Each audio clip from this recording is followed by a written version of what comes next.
I apologize for the change of face, but Andrew has invited me here to talk about another very important point when it comes to making money, which is work with family when possible. That's why I'm here. Now, it's very easy for people like me and Andrew to tell you to work just with family members because we're two brothers and we're exceptionally close, but we actually learned this from other people. Me and Andrew have always been best friends, but we used to fight and argue when we were growing up, and when we were 16, 17, we worked in completely different, let's call it, fields. I mean, we worked different jobs. We weren't actively putting our resources together and trying to make money. We had some friends who were Pakistani guys from the United Kingdom, and they taught us a very important lesson. One of our friends, I won't say his name, but he had a Ferrari and he used to drive it around our hometown. And we were very impressed, and we said, well, how do you have this Ferrari? Because he was only a lawyer, a junior lawyer, making maybe £50,000 a year. A good income, but not a Ferrari income. And he told us, he said, you English people, you white people, actually, he said, mixed race, have it all wrong. I have 6 brothers, and what me and my brothers do is this. One of us is a doctor, one's a dentist, one's a lawyer, one's an architect. We're all in different fields. What we do is we live in the same house. Our wives live with us, our wives cook the meals and look after our children, and we pool all of our money together. That way we own the house instead of renting 6 other houses. I thought, oh, that's pretty clever. And what about the Ferrari? He said, well, a Ferrari finance payment is £2,000 a month, more than me on my own. However, I don't drive the car all the time. So me and all of my brothers, we bought these finance agreements for the Ferrari, our Range Rover, and our Rolls Royce, and we all drive them whenever we want. I thought, wow, that is smart. That's a conversation that got me and Andrew thinking at a very young age. From that point on, whenever we were renting a small apartment, we rent it together rather than pay 2 separate rents. Property prices in England were still too expensive for us to buy. But when we worked together, when we were looking at making money, we thought, how can we do this together? And everything from there went into a single pot.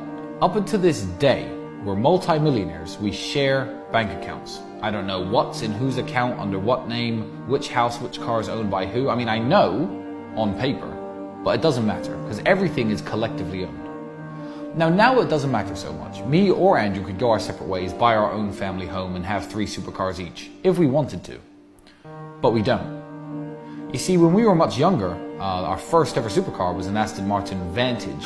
An old one, cost us £65,000 secondhand. It wasn't the most amazing car, but we paid for it, the both of us. That way we had a supercar for both of us to use. The money we saved, we put into business, the other activities we were doing, and that helped us propel forward to the point we're at now.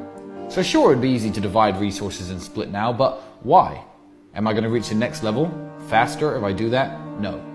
So now I live in a 7-bedroom house. My driveway is full. It's got 6 cars on it. I actually need to extend it now because Andrew won't stop buying cars, but that's fine by me. Always work with family. Now, my cousin from the United States is in a very lucky position. He's now living here in Bucharest. He works with us, and he essentially works with us forever. As long as we're making money, he's going to be here and he's part of the team. When I first met him, he was 5 years old. I didn't see him again until he was 19. Now, when he was 19, he was smart. He had it all going on, but he was a bit privileged. His mother was a very well-to-do woman, a best-selling author in the field of political science and a university professor. And he was at university, everything was getting paid for him. I thought, okay, he's not from the same world as me. But then things started going wrong for him. He was sleeping on a floor, delivering pizzas, living the kind of life I remember. So after 2 years of what I call the struggle, I thought, okay, it's time to bring Luke back in. And Luke is now a member of our team, as he is a member of our family. Now, I understand not everybody has brothers, not everybody has cousins. You may be an only child, you may be an orphan, I don't know what you are. But everyone's got those people that are so valuable to you that you wouldn't stab them in the back for $1 billion and 1,000 women. Those are the people you want to work with. As long as you are sure that they share your sentiments, those are the people you want to team up with. Pool your resources, live in the same house. If you're broke, if you're both working dead-end jobs, rent one room together if need be. If you're good friends, if you meet a woman, tell them to take a walk for an hour and come back. That is one of the keys to mine and Andrew's success.